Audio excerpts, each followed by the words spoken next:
Hello, this is Annette with Project Refine Life. Welcome to my channel. Today we're here to take a look at Lotería Remedies Oracle by Xelena Gonzalez with artwork by Jose Sotelo Yamasaki. The Lotería has always been a part of my life.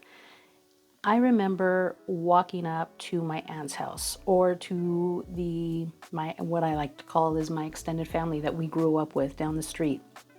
Both my aunt and the lady of the house down the street, both of them would have their sisters in there. They'd be at the kitchen table. Coffee was going, conversation, a little scream and giggles and laughs and joking. All these things would happen when they were playing the Lotería game. It was always a good time, and we as kids would, sit around and watch them. We didn't play, but the adults did. And I don't know what that was all about, but the adults played, we watched. And then with my aunts and her sisters, I remember walking up to her house and I could just hear the laughter and the enjoyment as they were playing this game. I could hear it before I even got to the door. So it's always been associated with family and fun and culture. Now the Lotería Remedios, I'm going to just address this right now, has a couple of cards in here that you might find challenging, because I have always found a couple of these cards in here challenging.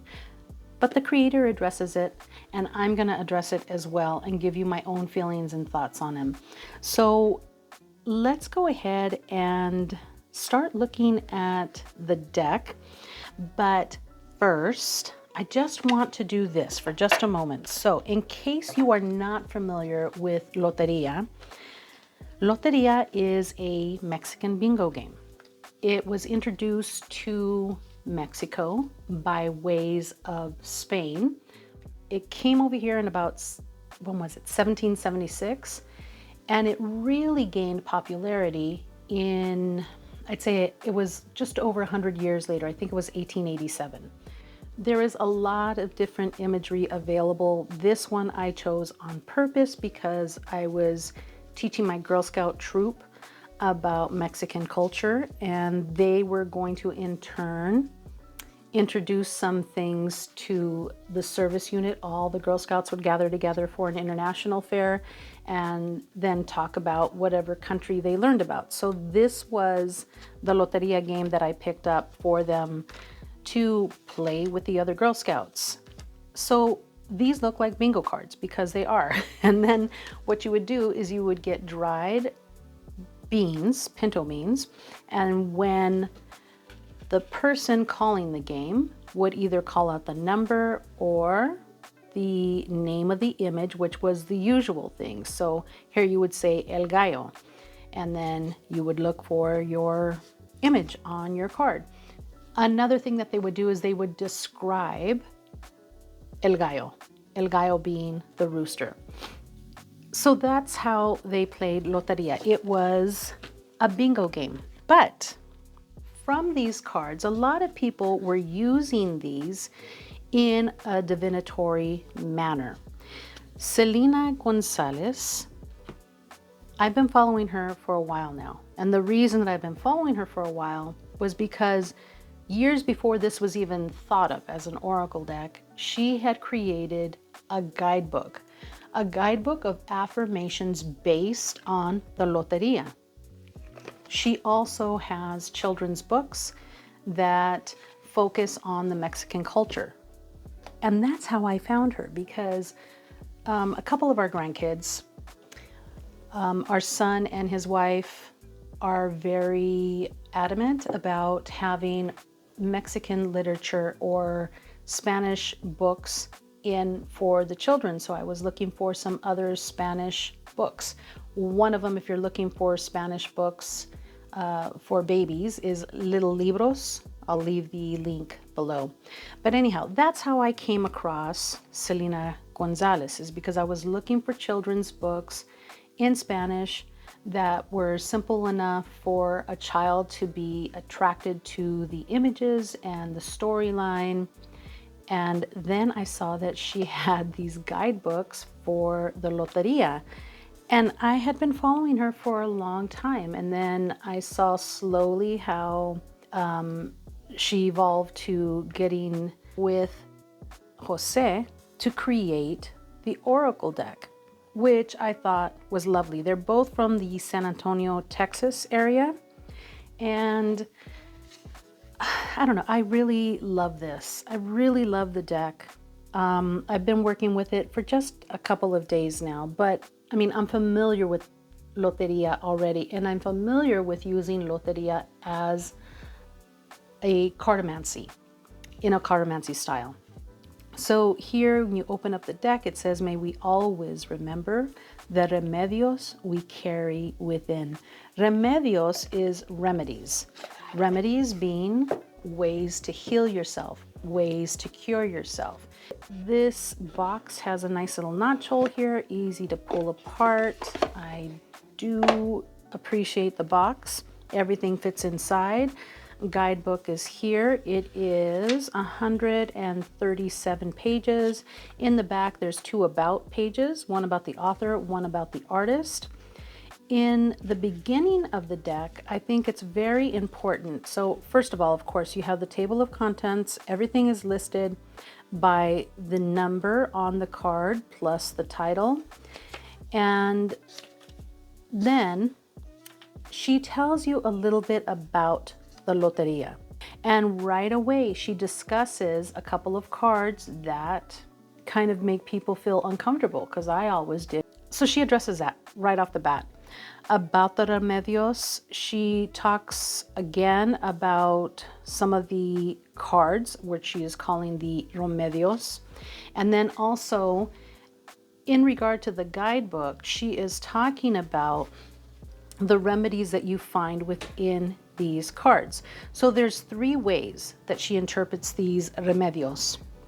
One is the keyword or the keywords, and then 2 is the description, and then 3 is what she calls in another light. So this is kind of in contrast to what you're reading here, but another way of looking at that specific card. So if the keywords don't make it, if you read the description and that doesn't do it, sometimes reading in another light really does help shed light on that particular card. And I have been reading this guidebook. I haven't read it all yet, but right away I tackled the ones that were challenging for me and have been going through them and then using them in a few readings already. So let's go ahead and take a look at the cards. These are bigger Oracle decks. So let me show you our standard RWS. A little bit taller, a little bit, well, much wider than your RWS. I love the backs. And cardstock is, what's a Hay House deck, but it's matte and it's good because nothing gets smudgy on here. It's good. I don't know what the cardstock is, but it's good. It's bendy, it's shuffleable. You know what? I'll do this real quick. I'm going to take this one out because this was from my reading this morning. I just put it in the deck so that I could share all the cards with you. And I know I'm doing this a little bit backwards, but as you can see, I'm not really a great shuffler when it comes to that. But as you can see, they shuffle well. All right, let's go ahead and just start looking at the deck. And these are not in order because I've already started working with them, but it's a 54 card deck. So let's just go ahead and take a look.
Right off the bat, I have to say that I absolutely love the art and have loved the art ever since I opened the deck. As I was going through the deck, I truly appreciate that the artist, Jose, stayed true to the overall color theme of the most popular Lotería game that was published, I believe, in 1887. And I also love that within the art, he brought in some new takes to the art. So taking that one initial image and then adding to it and bringing things into the art that to me speak very loudly, very clearly, and I really appreciate what the artist did here. The artist is an artist that puts out a lot of Mexican folk art, and his art can be seen in many of the museums there in the San Antonio area. I appreciate the movement that he added in. Like I said, the color tones are the same as the original Lotería. There's additions here, like this eye. And another thing that, see el mano right here, and then using the eye of protection. There's a lot of things that he included in here that speak on a very different spiritual level. And I think that is because, I don't know his entire background, but listening to Xelena talk from before, reading the guidebook, I know that her grandmother was a curandera. And I believe by looking at Jose's art that he is very much in tune with the Aztec and the Mayan calendar, because there are all kinds of indications of these keys into Mayan and Aztec type of culture, of the Mexica. I really like what they've done. And then there's little hints at pieces of astrology as well. And, you know, the Mayan culture, they were geniuses at astrology. They really were. So I wanted to share a few of the cards with you, and I'm going to take this one out. Now that we've seen it, I'm going to take it out because that was part of my reading today, and I want to just put it back there. But as you can see, you see this art in here? This is the boat, but on this boat, she has all these beautiful offerings. So by means of the waterways that they had within Azteca, you know, this is where they grew everything. So I like what he did here. And without understanding the culture, maybe you wouldn't understand the art, but also there's the marigolds around here. I love that because this is how the boat was used. El Sol, very much a hint into the Aztec calendar. You have the Ojo de Malo, the Eye of Protection, again here with El Gallo. And you see these little things right here?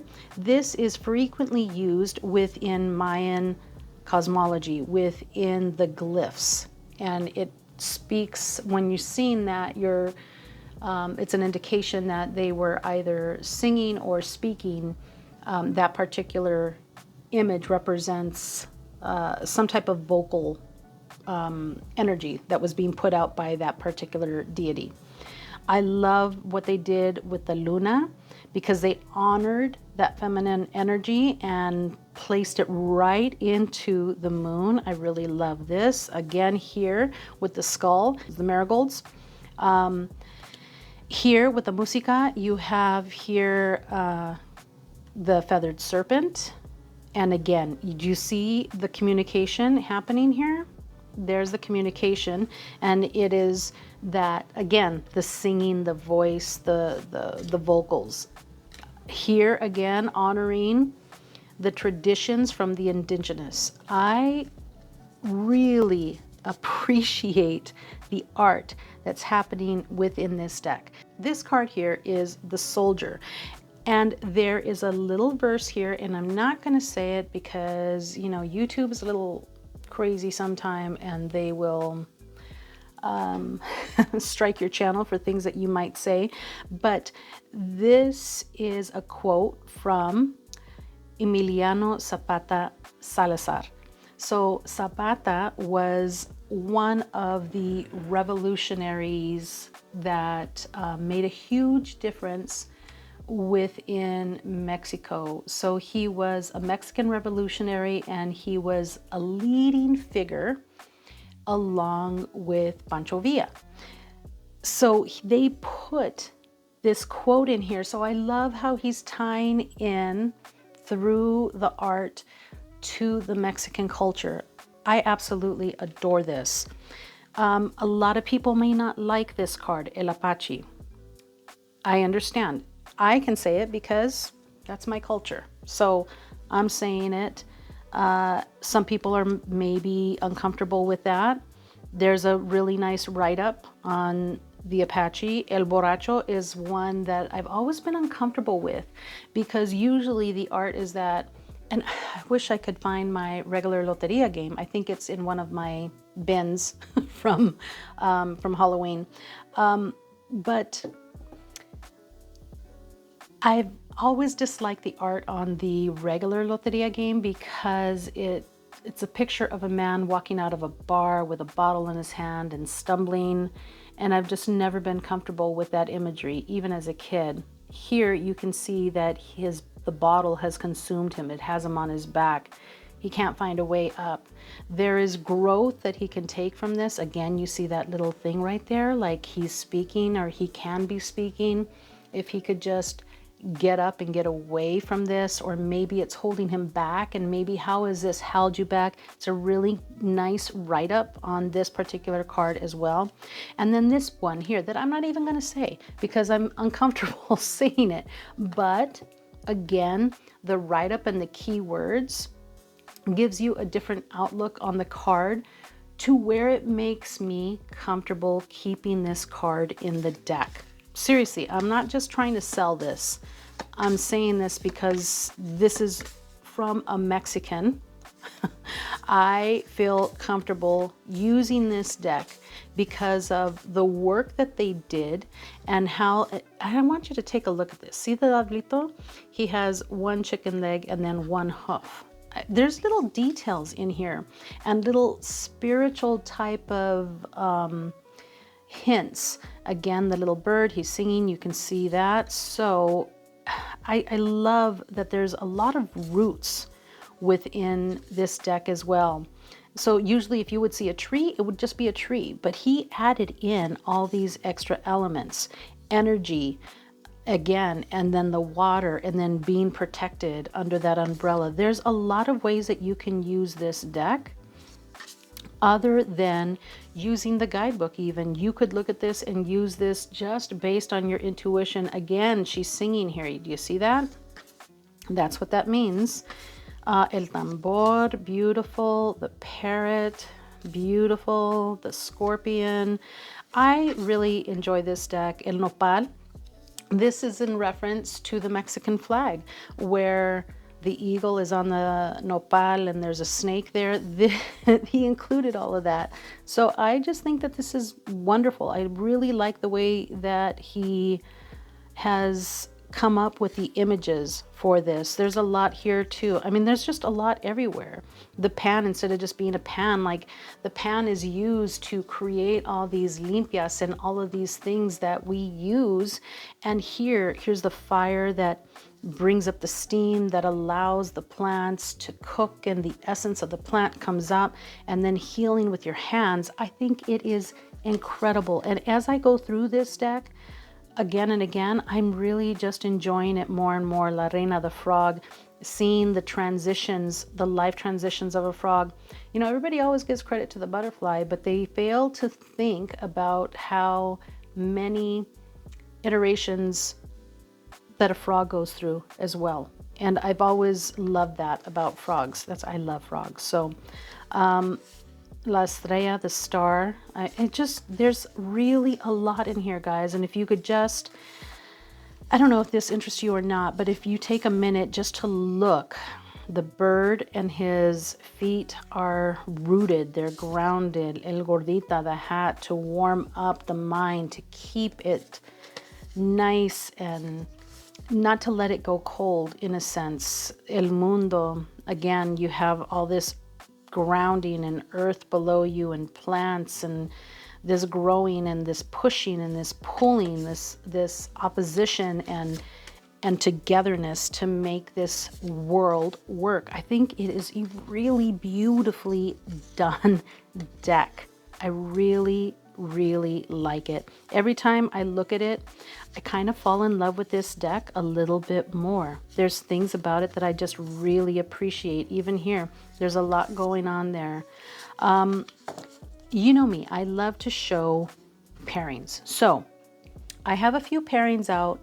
It really, I don't have a lot within my collection that I felt like really did this deck justice as far as the colors and the tones, but there's a few that I really do like. So now this is your standard RWS.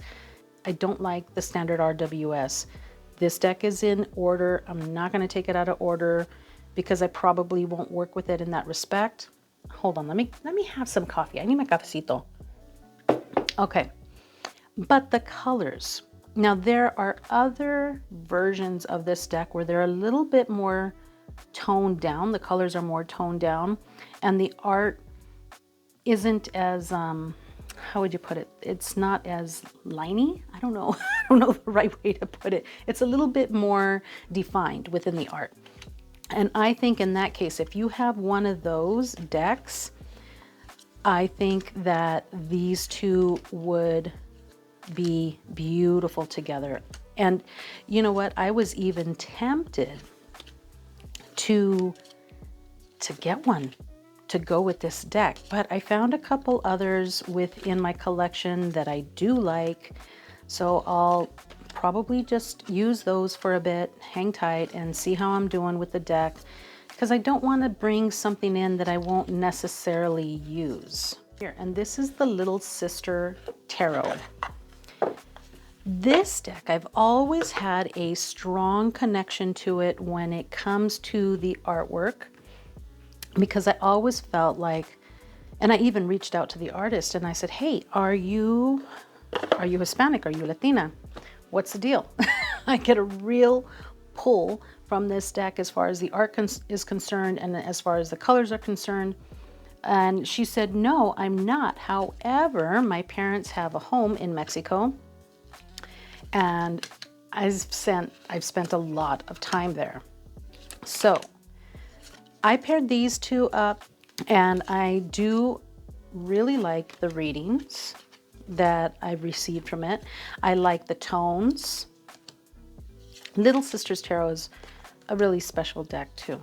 It's really pretty. See how the tones just kind of go? And the messages overall from these two together they're soft, you know, they're not harsh.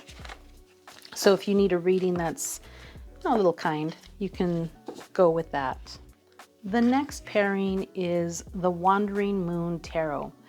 Now, I don't know if there's any more of these out there. I think she was trying to clear up her stock, but this is a white background deck with black images. So if you have a white background deck with black images, I think it'll work fine. I love the art style together, and I love like the sketchiness of it together. This is what I used as my pairing today. And because this has these borders on it, the white with the little black border right there, I think that it kind of enhances and opens up and really gives you more of a focus into your oracle deck. So allowing that message to speak, to be loud, and to just give it a little bit more emphasis within the reading. I pulled this out of like my shelf in the bedroom where the decks that I haven't committed completely to like getting rid of, but they're here. That's where this one sits. And this one, because of the durability, sometimes if I'm taking a bath, I take this deck in there and put it on my nice little wooden shelf that my husband made me for the bath. But again, because of the colors, the tones, I think it would go well together. I know that there are some more modern style decks that again are a little bit more toned down than the modern witch tarot. Might go really, really well together. I mean, look at that. Look at how cute that looks together. It does look cute, guys. I do like it. I think it's cute together. I think this might be my next pairing, my next reading is these two, because I haven't worked with this in a bit, and really, like I said, the only time that I work with it is when I'm taking a bath and I want a deck in there because I'm not afraid of it getting messed up. So there we go, guys. See, it looks good together. Another pairing is the Tarot Avatara by Gabby Angus West. There's no way that I couldn't put these two together and hope that they would work together. It just seems like the overall timeline. I think that because I saw the quote by Zapata in here, I automatically thought of the Tarot Avatara because Frida Kahlo always referred to herself as the daughter of the revolution, or a daughter of the revolution.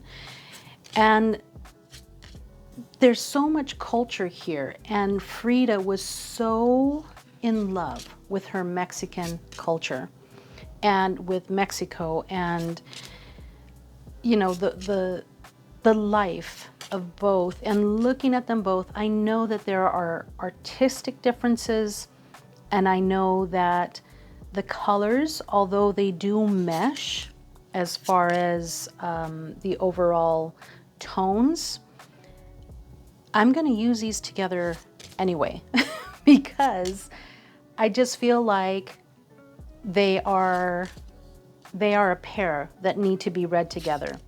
So in regard to this deck, I truly appreciate where they've gone with the art. I truly appreciate what I see within the art. There is so much to be told within the art itself, and getting those meanings in a way that really calls deeply into the soul. And this can be worked with in a very intuitive way. There are some images that might make you feel a little bit uncomfortable because, like I said, here's one right here, here's the other. Some are very inspiring. But when reading the guidebook and looking at her description, what they did to be able to feel comfortable using these images that's written within the guidebook, I feel very comfortable with it at this point. She and the artist did take this very seriously, and they actually even considered keeping these two out of the deck.